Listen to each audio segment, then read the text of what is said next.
This Wells Fargo story. I was talking to Wells Fargo yesterday on the phone, and I sent them a whole package for a short sale. It's got everything: bank statements, tax returns, the whole nine yards. And what we do here is we do digital signatures. And so on the listing agreement at the very bottom, it had a digital signature. And the bank, is that a stamp signature? And I said, well, no. And they said, well, because we don't take stamps. I said, well, it's not. It's a digitally verified, legal signature. It counts in every state almost. I don't know of any states that doesn't count in, but it certainly counts here. It certainly is legitimate. It's as binding as any other signature. And after I get done explaining this, the lady says, so is it a stamp? I said, no, it's not a stamp. And she says, well, in that case, we can't take it. We have to have original signatures. But if you like, we can start the file. Anyway, this is just one of the things that goes on with these banks. And to be honest, I cannot stand it when they do this stuff. I mean, you have people's lives, literally, their financial futures at stake. And these banks do not care. They actually have the gall to sit there and tell you that, you know what, we can't do anything for you. Please send us the original signatures. We're going to hold up your file for now. Meanwhile, you have the clock ticking. The buyer's just waiting patiently. Everybody's doing everything they can except for the bank. And this bank, I won't mention any names, but it rhymes with Wells Fargo. I've just had so much difficulty from them, more when they're in the second position than in the first. So we're really going to get a real feel for, what they do this time. And to be honest, you have the seller. He's a great person. Him and his wife, they had to relocate from the area because, like so many other people, he lost his job. He's just a great guy. And, we're really trying to help him out. He's making some income now, which is great for him and his family. He had to give up a home that he paid, $500,000 for. And we have an offer pending right now, list price of $310,000. I can't tell you what it's actually going for because that's not legal. But anyway, well, unless I have his permission. Anyway, I just like to share that. So that's what happened yesterday, and I'll just kind of keep this ongoing so you can kind of stay with us through the short sale process, and hopefully we get another one done. Realistically, I like our chances. The last one we did was with Bank of America on the first and Wells on the second. Months and months and months of negotiation. The buyer was patient enough and stuck around. This thing actually took, let's see, got the offer on July 15th. We finally closed on January 28th. With 3 days to spare for what the approval time was given by Bank of America. Anyway, I'm going to try to deliver these things unedited. I've never done this before.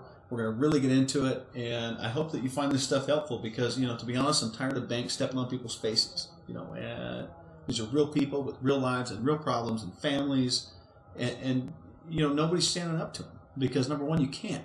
So right next to me you have, the government. I'm not taking a political stance one way or the other.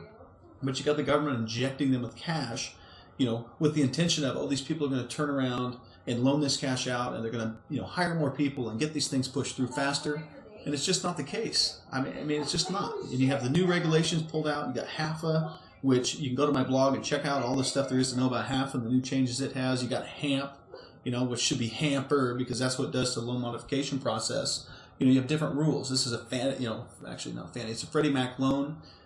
And, we have a short sale offer submitted, and we're going to try to put the guy through the HAFA program. We're just going to help him get $3,000. And the bank says, well, because it's a Freddie Mac, since you already have a contract, because you're trying to do a short sale, that, we can't put him through HAFA.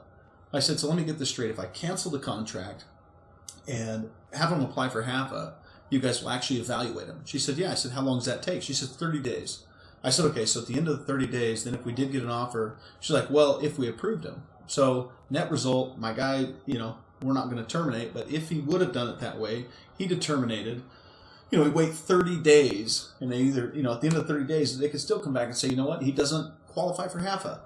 In which case, now we get an offer, and God knows this first buyer's gone. Now we get an offer, and, it's another 30 days for them to approve the sale, if that. It might be 60 days, who knows? And so 60 days, let's say they do issue an approval. And Wells is, notorious for asking for money, asking for promissory notes, asking for things that, they know they can get. And, it's at the expense of the people who have already been hurt. I mean, the market drops, 15, 20%. Great. You know what? You bought, too high and you weren't paying attention, and you got burnt. Great.